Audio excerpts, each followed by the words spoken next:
peacemakers of Christo. நீ யாருடைய சாவுக்கு காரணமாய் இருந்தாய்?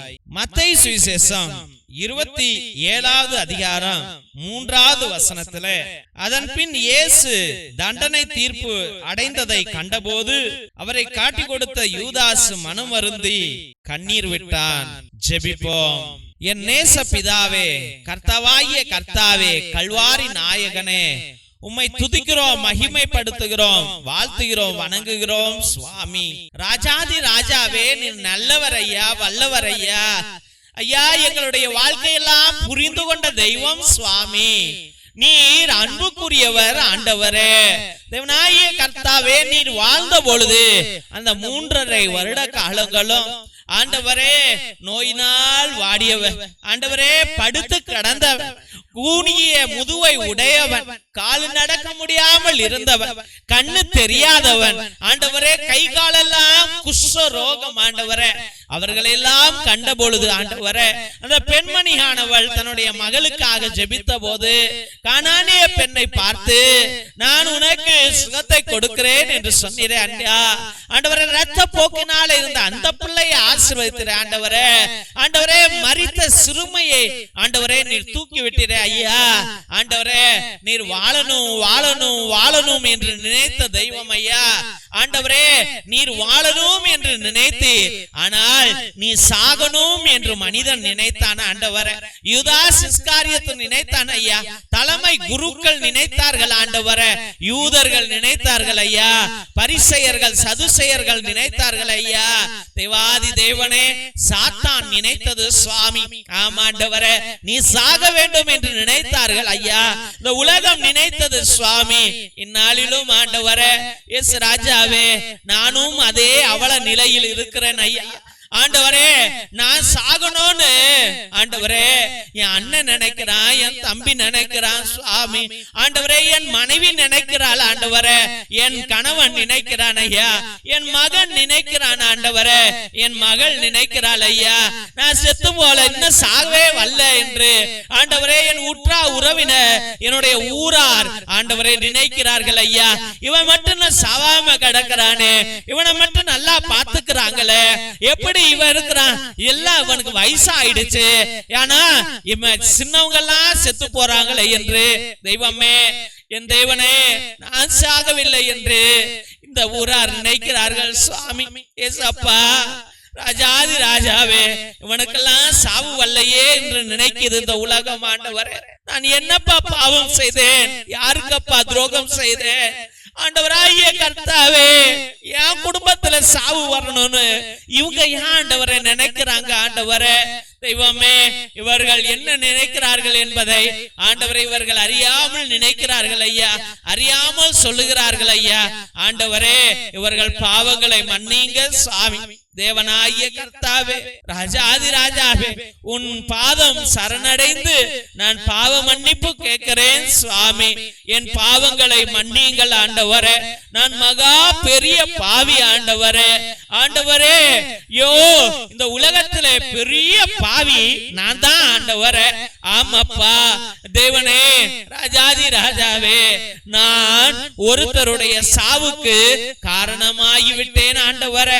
ஆமாப்பா யூதாஸ் இஸ்காரியத்து உன்னுடைய சாவுக்கு ஆண்டவரே காரணமாய் மாறியதை போல ஆண்டவரே என் மனைவி சாவதற்கு நான் தான்ப்பா காரணம் ஆண்டவரே.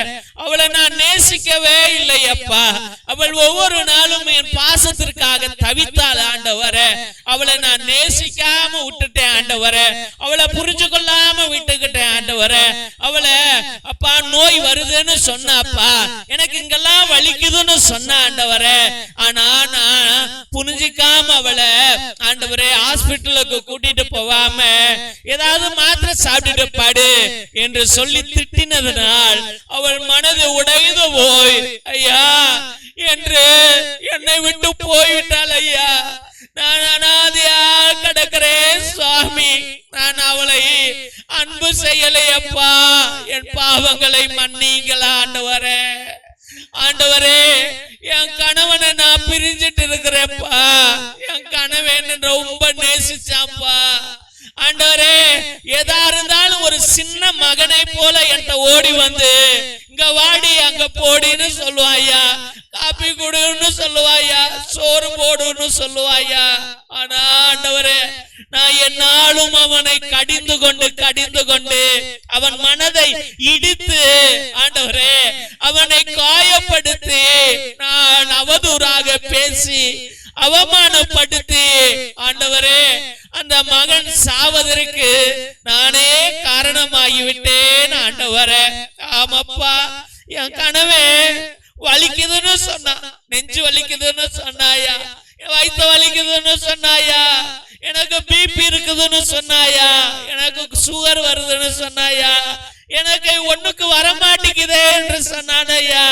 அவனை கொண்டு போய் ஒரு நல்ல ஆஸ்பத்திரியில காமிக்காம அதெல்லாம் சரியா போகும், உனக்கு ஒரு வேலையும் இல்ல, நீலாம் ஒரு மனுஷனா, நீலாம் இருந்தே வேஸ்ட் என்று சொல்லி ஆண்டவரே அவன் மனதை மீண்டும் மீண்டுமாக நான் காயப்படுத்தினேன் சுவாமி. ஆமா ஆண்டவரே, அவனை நான் மீண்டும் மீண்டுமாக காயப்படுத்தினேன் ஐயா.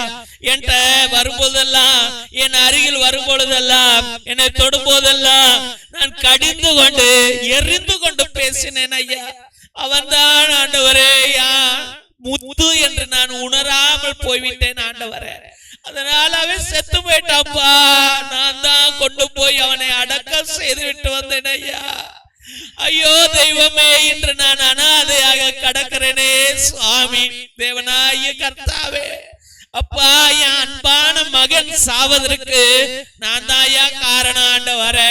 அப்பா, என் மகன் மேல அதிக ஆசை வைத்ததனால, அவன் கேட்டதெல்லாம் வாங்கி கொடுத்ததுனால, அப்பா அவன் அதை செய்யற இதை செய்யறேன்னு சொன்னதுனால நானும் விட்டுட்டேன் ஆண்டவரே. அவனுக்காக ஜெபிக்கல ஆண்டவரே. அவன் திறமையானவன், அவன் பொழைச்சுக்குவான், அவன் காசு மேல காசு சம்பாதிப்பான்னு நான் நினைச்சனே ஒழிய ஆண்டவரே உன் பாதம் அவனை சமர்ப்பிக்க நான் மறுதளித்த ஆண்டவரே, மறந்து போனேன் ஐயா. அதன் நிமித்தமே அவன் போற போக்கு தெரியாமல் நோய்வாய்ப்பட்டு ஆக்சிடென்ட்லயும் ஆண்டவரே மருந்து குடிச்சும் காதல் ஃபெயில் ஆயும் செத்து போனானே ஐயா.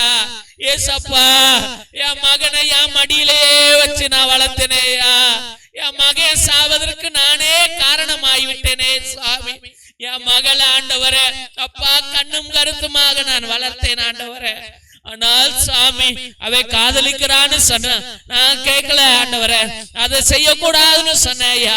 நான் படிக்கிறேன்னு சொன்ன, ஐயோ நீ இனிமேல் படிக்க வேணான்னு என்று ஆண்டவரே அவள் மேல கண்டிஷனை போட்டு அவளை திட்டி ஆண்டவரே அவள் மனதுக்குள்ளாய் நான் பயங்களை உருவாக்கி வைத்திருந்தேன் ஐயா.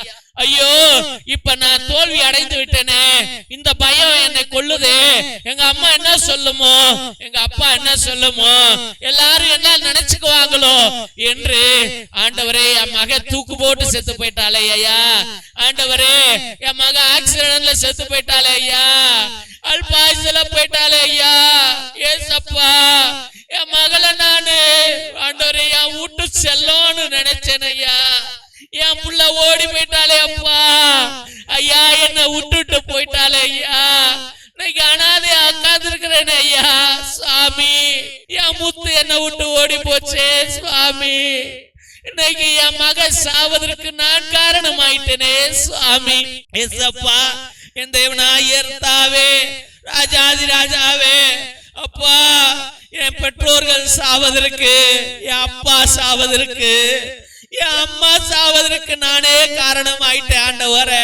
ஆமாப்பா, என் மகன் பாத்துக்குவான், என் மகவ பாத்துக்குவா, அவ என்ன தாங்குவா, எனக்கு சோறு போடுவா, எனக்கு மருந்தெல்லாம் வாங்கி கொடுப்பான்னு என் அம்மா என் அப்பா என்ன எதிர்பார்த்தாங்க ஆண்டவரே.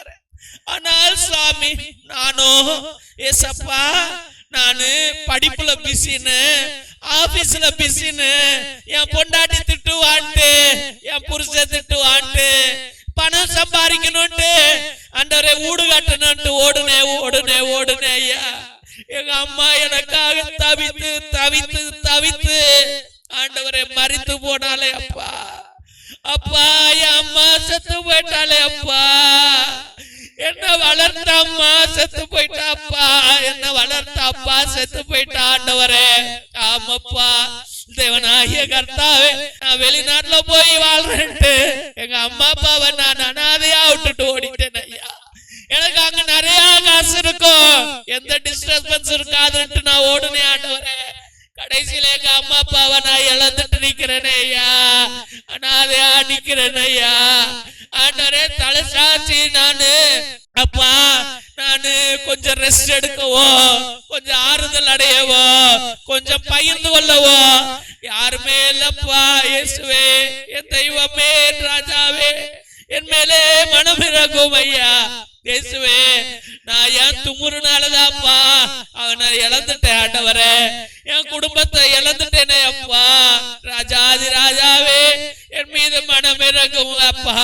அந்நாளிலே யூதாஸ் இஸ்காரியோத்தை கண்ணீர் விட்டான் ஐயா. எனக்கு சோறு போட்ட தெய்வத்தை, என்னை படிக்க வைத்த தெய்வத்தை, என்னை வாழ வைத்த தெய்வத்தை நான் கொண்டு போட்டேனே, சாகும் போது கூட கூட இல்லையே என்று கண்ணீர் விட்டான் ஐயா. அதே போல அப்பா சாமி, நான் ஆண்டவரே, என்னோடு இருக்கிறவர்களை நான் இழக்க கூடாது சாமி. நான் காப்பாத்திக்கணும் ஆண்டவரே, என் கணவனை காப்பாத்திக்கணும் ஐயா. ஆண்டவரே, என் மனைவியை நான் காப்பாத்திக்கணும் ஐயா. ஆண்டவரே, என் மகளை காப்பாத்திக்கணும் ஐயா, என் மகனை காப்பாத்திக்கணும் ஐயா. ஏசப்பா, என் மாமனார் மாமியாரை காப்பாத்திக்கணும் ஐயா, என் அண்ணன் தம்பிகளை காப்பாத்திக்கணும் ஐயா. ஆண்டவரே, அக்கா தங்கைகளை காப்பாத்திக்கணும், என் குடும்பத்தை காப்பாத்திக்கணும் ஐயா. இயேசுவே, நான் உன்னை இழக்க கூடாது, என் உறவுகளை இழக்க கூடாது சாமி. ஆண்டவரே, அந்த வரத்தை நீர் எங்களுக்கு கொடுப்பீர் என்று மனதோடு ஜெபித்து அருமையான பிள்ளைகளை உடைய பரிசுத்தமான கல்வாரி பாதத்திலே சமர்ப்பித்து ஜெபிக்கிறோம். எங்கள் ஜீவனுள்ள நல்ல பிதாவே, ஆமென், ஆமென், ஆமென். சிலுவை ஆசீர்வாதத்தை பெற்றுக்கொள்வோம்.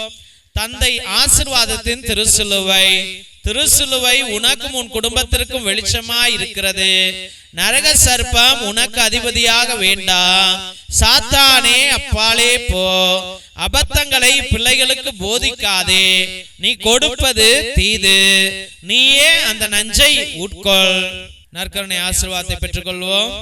எல்லாம் வல்ல இறைவன், தந்தை, மகன், தூய ஆவியார் உங்களையும் உங்கள் குடும்பத்தாரையும் ஆசீர்வதித்து வழி நடத்தி காத்தருள்வாராக. ஆமென், ஆமென், ஆமென். இயேசுவில் அன்பான சகோதர சகோதரிகளே, ஒவ்வொரு நாளும் மதியம் 3 மணியிலிருந்து 5 மணி வரைக்கும் தேவனோடு ஒன்றித்து ஒவ்வொரு பிள்ளைகளுடைய விண்ணப்பங்களையும் தேவ பாதத்தில் சமர்ப்பித்து ஜெபிக்கிறோம். எத்தனையோ அற்புதங்களை தேவனாகிய கர்த்தர் செய்து கொண்டிருக்கின்றார். அதே போல உங்களுடைய விண்ணப்பங்களை நீங்கள் அனுதினமும் அனுப்பலாம் என்பதை அன்போடு தெரிவித்துக் கொள்கிறோம். ஒருவேளை உங்களுடைய வாழ்க்கையிலே பயங்கர கஷ்டங்கள், தீராத பிரச்சனைகள், இல்ல தீராத நோய்கள், இல்ல எதிர்பார்க்கிறது நடக்கவே மாட்டேங்குது, தள்ளி போய்கிட்டே இருக்கிறது என்று நீங்கள் நினைத்தால் உங்களுடைய கருத்துக்களை நேர்த்தி திருப்பலியாக, அதாவது 1, 3, 5, 7, 9, 12, 30, 33 என்ற திருப்பலிகளை நீங்கள் எங்களிடம் அர்ப்பணிக்கலாம். ஒரே குருவானவர், அதாவது நான் எல்லா நற்கருணையிலும், திருப்பலியிலும், ஆராதனையிலும், நவநாளிலும் உங்களுக்காக, உங்களுடைய சிறப்பு கருத்துகளுக்காக இந்த ஜெப வழிபாட்டை அர்ப்பணித்துக் கொண்டிருப்போம். ஒவ்வொரு மணி ஜெபத்திலும் உங்களுடைய பெயர்களை சொல்லி, உங்க பிரச்சனைகளை சொல்லி உங்களுக்காக அர்ப்பணிப்போம் என்பதை அன்போடு தெரிவித்துக் கொள்கிறோம். தெய்வ பிள்ளைகளே, மற்றுமாக நாங்கள் கேட்கிற ஒரே ஒரு உதவி என்னவென்றால், இந்த சேனலை தயவு செய்து சப்ஸ்கிரைப் பண்ணுங்க, இதை ஷேர் பண்ணுங்க, உங்களுடைய வாட்ஸ்அப் ஸ்டேட்டஸ்ல, உங்களுடைய வாட்ஸ்அப் குரூப்ல இதை பகிரும்படியாக அன்போடு வேண்டுகின்றோம். தெய்வ பிள்ளைகளே, இந்த சேனல் வளரவில்லை என்றால் எங்க ஃபாதர்ஸ் சொல்லுவாங்க, இவ்வளவு லைட் செலவு பண்ணிக்கிட்டு, நெட் பேலன்ஸ் போட்டுக்கிட்டு, கேமரா ஆன் பண்ணிக்கிட்டு நீங்க இருந்து ஜெபிப்பது நல்லதல்ல, இது வளரல, பிள்ளைகளுக்கு, மக்களுக்கு இது விருப்பம் இல்லை என்று சொல்லி இதை கட் பண்ணி விடுவார்கள், நிறுத்தி விடுவார்கள். அதனால் தெய்வ பிள்ளைகளே, தயவு செய்து இதை சப்ஸ்கிரைப் பண்ணுங்க, இதை ஷேர் பண்ணுங்க, உங்களுக்கு தெரிஞ்சவங்கள்ட்ட அனுப்புங்க, உங்களுடைய வாட்ஸ்அப் ஸ்டேட்டஸ்ல வைங்க. மற்றுமாக தெய்வ பிள்ளைகளே, எங்களுடைய ஏழை எளிய பிள்ளைகளுக்கு தயவு செய்து உதவுங்கள். உங்களுடைய அண்ணன் தம்பி அக்கா தங்கைகள், உங்களுடைய பிள்ளைகளுடைய பழைய டிரெஸ்ஸுகள் இருந்தால் அது பத்தாமல் இருந்திருக்கலாம், இல்ல சின்ன கீரல் இருந்திருக்கலாம், சின்னதாக கிழிந்திருக்கலாம், நாங்க ஒட்டு போட்டு நாங்க வச்சுக்கிறோம், நீங்க அதை எங்களுக்கு அனுப்புங்கள் என்று அன்போடு வேண்டுகிறோம். அதை பரணிலையோ இல்ல வேஸ்ட் துணிக்கோ நீங்க போட்டிருப்பீங்க, அப்படி அதை வேஸ்ட் பண்ணாமல் தயவு செய்து அதை எங்களுக்கு அனுப்பும்படியாக அன்போடு வேண்டுகிறோம். மற்றுமாக ஒருவேளை தேவன் உங்களை ஆசீர்வதித்திருந்தால் உங்களால் முடிந்தால் சோலார் பல்பு 1-2 ஒரு 200 ரூபா 300 ரூபா இருக்கும். எங்களுடைய ஏழை எளிய குடும்பங்களுக்கு லைட்டு கிடையாது, ஃபேனு கிடையாது, கரண்டே கிடையாது, ரோடு கிடையாது, குடிசை தான். அந்த வீட்டிற்கு உங்களுடைய பெயராலே அந்த வீட்டில் விளக்கு எரியும் என்பதை அன்போடு தெரிவித்துக் கொள்கின்றோம். மற்றுமாக தெய்வ பிள்ளைகளே, மிரக்கல் ஆயில் எத்தனையோ அதிசயங்களை அற்புதங்களை செய்து கொண்டிருக்கிறது. நீங்கள் அதை வாங்கி பயன்படுத்துங்கள். எல்லா வழிகளுக்கும் எல்லா நோய்களுக்கும் தயவு செய்து வாங்கி பயன்படுத்தும்படியாக அன்போடு வேண்டுகிறோம். மற்றுமாக தெய்வ பிள்ளைகளே, இரத்தத்தின் விடுதலை ஜெப புத்தகம் 120 வருடங்களுக்கு முன்பதாக எழுதப்பட்ட உண்மையுள்ள சக்தி வாய்ந்த சாத்தான்களை விரட்டுகிற எல்லா துஷ்ட ஆவிகளும் விரட்டுகிற வல்லமையுள்ள ஜபங்கள் இருக்கிறது. அந்த காலத்துல அந்தோனியா தகடு, செபஸ்தியா தகடு நம்முடைய மூதாதையர்கள் எழுதி வைத்து சாத்தான்களை விரட்டிய ரகசிய ஜபங்களுடைய இந்த புத்தகத்தையும் நீங்கள் வாங்கி எல்லா கட்டுகளையும் உடையுங்கள் என்பதை அன்போடு தெரிவித்துக் கொள்கின்றோம்.